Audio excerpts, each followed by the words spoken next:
Bonjour chères étudiantes, chers étudiants. Dans le cadre des séances consacrées à l'étude de la méthodologie, on a vu que l'élaboration du plan d'une dissertation est une étape très importante puisqu'il permet de montrer l'évolution de la réflexion de l'étudiant. Il repose ainsi sur une mise en ordre des idées, ce qui permettra de dégager de grandes idées directrices. D'ailleurs, on a vu que les étudiants en droit se voient imposer une construction juridique symétrique ou bipartite. La répartition du plan doit suivre un cheminement logique, cohérent et non contradictoire. Les sous-parties du plan, bien sûr, les sous-parties doivent découler des parties qui doivent toutes être équilibrées. On distingue classiquement les plans d'idées et les plans types. Les plans d'idées permettent de présenter une synthèse de sujet au travers d'une réflexion approfondie et personnelle de l'étudiant. Il s'appuie sur une très bonne compréhension du sujet et des notions mises en jeu. Un plan d'idées se construit naturellement lorsque le travail de délimitation de sujet et de formulation de la problématique a été mené efficacement. Quant au plan type, ils sont bien souvent simples, permettant une présentation claire d'un sujet. Ils sont appelés également plans bateau, bien sûr du fait qu'ils peuvent être utilisés pour une grande majorité des sujets. Ces plans sont critiqués pour leur caractère bien souvent descriptif. Bien sûr, si par exemple la première partie porte sur les points communs, on abordera dans la deuxième partie les différences. Si bien sûr cette première partie traite les conditions, bien sûr les effets seront traités dans la deuxième partie. Fondement, portée, principe, exception, et ainsi de suite. Il peut toutefois arriver, notamment lors des premières années en droit, qu'un tel plan d'idées soit difficile à dégager. Il est alors possible de recourir à un plan type. Si on revient aux répartitions proposées tout à l'heure dans les plans types, on peut opter pour la dernière, c'est-à-dire celle qui s'articule sur le binôme principe et exception pour répondre à une question de l'examen qui porte par exemple sur l'application de la loi pénale dans le temps, qu'on a déjà traité dans le cadre de notre cours du droit pénal général. Dans cet exemple, la question qui se pose est de savoir si lorsque diverses lois se succèdent dans le temps, le juge doit-il appliquer la loi pénale nouvelle aux faits commis ou si ceux-ci restent soumis à la loi ancienne? Bien sûr, pour répondre à cette question, on évoque le principe, puis l'exception. Le droit pénal, bien qu'il prône le principe de la non-rétroactivité de la loi, il lui apporte des atténuations. On évoque donc le principe de non-rétroactivité de la loi pénale dans la première partie. Et là, il faut préciser le fondement juridique de ce principe, puisque ce principe n'est pas propre au droit pénal. Il est déjà inscrit dans l'article 6 de la Charte constitutionnelle. Mais en droit pénal, il jaillit avec plus de force et surtout avec plus de précision, puisque l'article 4 du Code pénal dispose que nul ne peut être condamné pour un fait qui, selon la loi en vigueur au moment où il a été commis, ne constituait pas une infraction. Ainsi, le principe de non-rétroactivité de la loi est en matière pénale inhérent au principe de la légalité.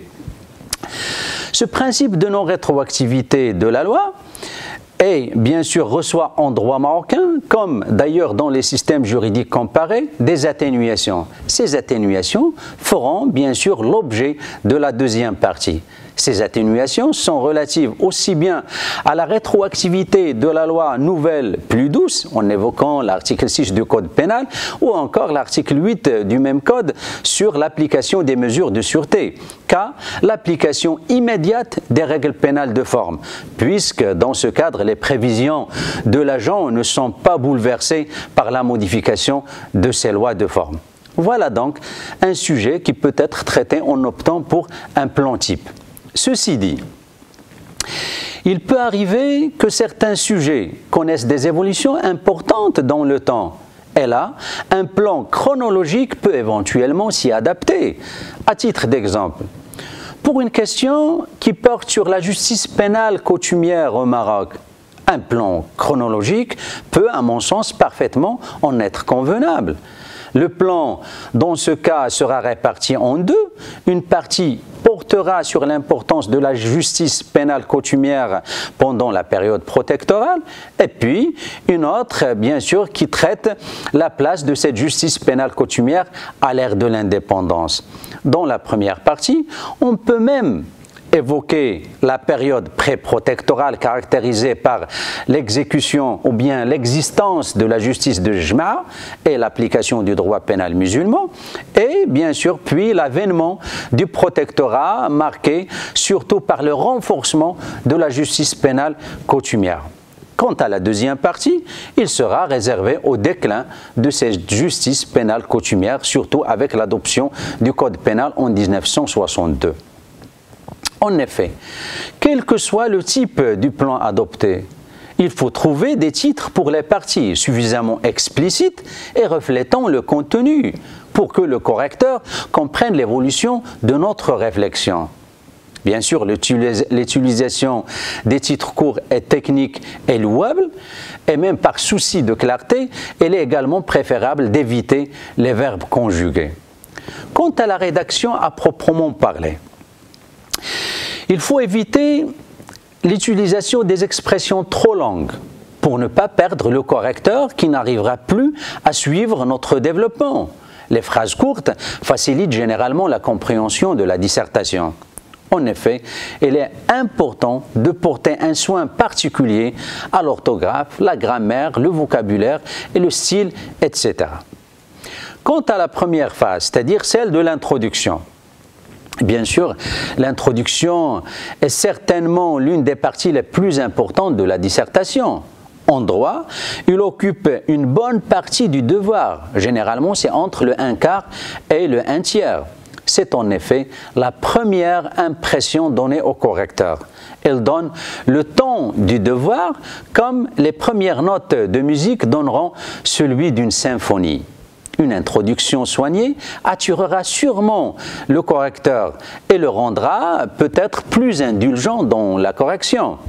Dans cette étape, on part de ce qui est général pour parvenir à ce qui est particulier. Bien sûr, il s'agit donc d'une construction en entonnoir. Une bonne introduction doit respecter un certain formalisme. La première chose que peut comporter une introduction est une accroche. Pour cela, bien sûr, on peut utiliser une citation, à condition qu'il soit pertinente, authentique et non inventée. Donc, à ne pas oublier d'indiquer les références exactes de votre phrase d'accroche.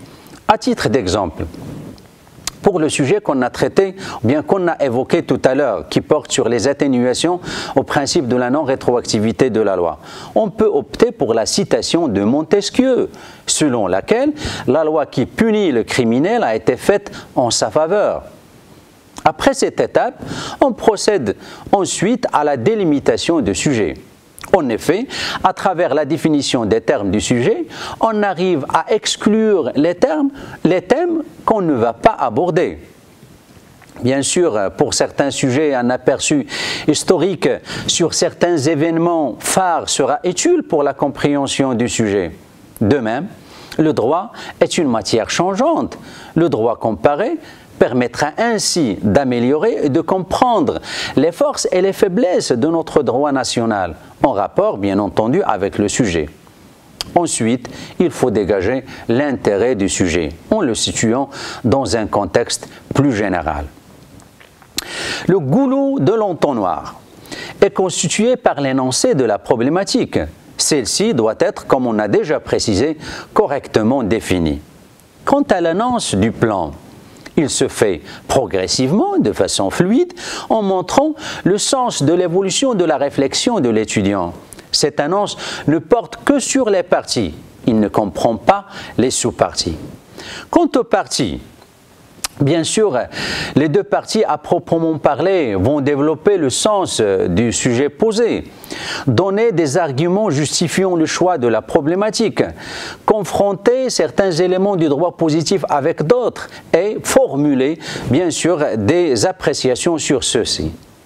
Il peut paraître difficile et présomptueux de prendre une position sur une question de droit. Cependant, il n'est pas demandé de concevoir une nouvelle analyse doctrinale pour chaque question de droit posée à l'examen. Il est seulement demandé de démontrer que la position prise par l'étudiant entre plusieurs opinions envisageables est la meilleure. Il ne suffit pas d'affirmer ou de nier pour réaliser un bon devoir. Disserter, c'est prouver une ou plusieurs idées au moyen d'arguments de droit pertinents. Il faut surtout éviter d'inventer n'importe quelle sorte de solution. Il n'est pas d'ailleurs recommandé à l'étudiant de se livrer à de pures spéculations intellectuelles sans aucun fondement. Pour autant, l'étudiant ne doit pas être systématiquement hostile aux opinions émises par la doctrine ou aux interprétations données par la juridiction de droit, c'est-à-dire par la Cour de cassation. Généralement, entre les deux grandes parties, on doit retrouver une transition qui permet d'expliquer la logique du raisonnement adopté. Quant à la conclusion, à la différence de l'introduction, il n'est pas obligatoire. Il vaut mieux l'éviter s'il s'agit simplement d'un résumé des idées déjà développées. Il sera possible lorsqu'il prend la forme d'une ouverture, c'est-à-dire un court paragraphe qui pose les termes d'un nouveau débat connexe au sujet de la dissertation qui était à traiter. Donc, on va essayer d'appliquer ces techniques sur un cas pratique. Si la question de l'examen porte par exemple sur les faits justificatifs correspondant à l'accomplissement d'un devoir. Donc la première étape par laquelle on doit commencer, c'est, comme on a déjà expliqué, la lecture du sujet, la bonne lecture de la question. Donc une lecture attentive de la question va nous permettre d'avoir une première idée sur le sujet. Celui-ci porte sur l'étendue de l'application de l'élément légal de l'infraction, puisqu'il traite les mécanismes légitimants des faits qui auraient pu constituer autant d'infractions. Certes, l'une des conséquences de l'application de l'élément légal est que le citoyen soit protégé contre l'arbitraire du juge, car il peut connaître à l'avance ce qui est interdit et la peine à laquelle elle s'expose en le faisant. Alors que dans le présent cas, c'est-à-dire dans le cadre des faits justificatifs, un acte, bien que contraire à l'ordre pénal, peut néanmoins être considéré comme licite et par conséquent n'expose son auteur à aucune réaction pénale. L'acte ainsi commis est, dit-on, justifié. Il est donc dépouillé de sa nature infractionnelle ou antisociale. Ainsi, donc, la définition des termes va aboutir à une première délimitation du sujet qui va nous permettre d'exclure les thèmes qui, bien qu'ils paraissent connexes ou bien proches à la question de l'examen, il ne faut pas les aborder. Tels que, par exemple, le traitement, dans le présent cas, le traitement de la justification par l'exercice d'un droit, c'est-à-dire les autres causes objectives d'irresponsabilité, à savoir la légitime défense, l'état de nécessité et la contrainte, puisque le sujet porte seulement sur la justification par l'accomplissement d'un devoir. La question qui se pose est de savoir quels sont les cas ou quelles sont les circonstances prédéfinies par le législateur dans lesquelles l'infraction est justifiée par l'accomplissement d'un devoir. Voilà donc la formulation de la problématique. La réponse à cette problématique mène directement à la construction du plan. Cette réponse consiste en une double composante du fait justificatif, à savoir l'ordre de la loi et le commandement de l'autorité légitime. Voilà donc les deux grandes parties du plan sont apparues. L'une portera sur l'ordre de la loi et l'autre sur le commandement de l'autorité légitime. Quant à l'introduction, d'abord, il faut préciser ce qu'on entend par fait justificatif. Donc, on commence par les définitions. Bien sûr, les faits justificatifs sont les circonstances dans lesquelles le législateur autorise exceptionnellement la commission de l'acte qui, normalement, serait constitutif d'infraction. L'élément légal de l'infraction est alors neutralisé. Les faits, en principe interdits, étant conformes à la loi. Les faits justificatifs font donc disparaître l'existence même de l'infraction et non seulement la responsabilité pénale. On peut, à ce stade, donner un aperçu historique sur la question en évoquant certains faits justificatifs qui feront partie des dispositions du droit pénal naturel, telles que la légitime défense, dans la mesure où elle se retrouvait à toutes les époques et dans toutes les sociétés, mais à des conditions qui diffèrent sensiblement. Bien sûr, après ces définitions, il convient de chercher le fondement légal des faits justificatifs. Il s'agit bien entendu du chapitre numéro 4 du deuxième titre du Code pénal ayant pour intitulé « Des faits justificatifs qui suppriment l'infraction ». Les articles 124 et 125 leur sont réservés. Ainsi, l'article 124 du Code pénal qui pose la liste énumérative des faits justificatifs commence par une triple négation. Il n'y a ni crime, ni délit, ni contravention. À s'en tenir au droit comparé, on peut relever que le législateur pénal français, par exemple, n'a pas employé l'expression de fait justificatif. C'est la doctrine qui a pris le soin de qualifier comme fait justificatif les circonstances objectives qui désarment la réaction de la société. Pour certains auteurs, tels que Emmanuel Dreyer, cette qualification s'avère assez maladroite, car il s'agit d'appliquer dans différentes hypothèses un mécanisme purement juridique, bien sûr, un mécanisme purement juridique de sorte que les faits s'effacent derrière les conditions légales, dont la réunion, bien sûr, est nécessaire pour qu'un comportement soit lavé de sa dimension infractionnelle. C'est pourquoi l'article 122 du Code pénal français, qui traite ces faits, commence par une négation. N'est pas pénalement responsable la personne qui, bien sûr, fait tel ou tel acte. Quant à l'intérêt du sujet, il résulte du fait que l'acte commis dans le cadre de la justification se trouve dépénalisé et la transgression de l'ordre pénal n'est qu'apparente.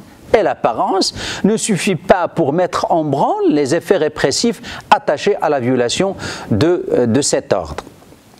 Il s'agit, bien entendu, des circonstances objectives qui n'ont aucun rapport avec la psychologie de l'agent.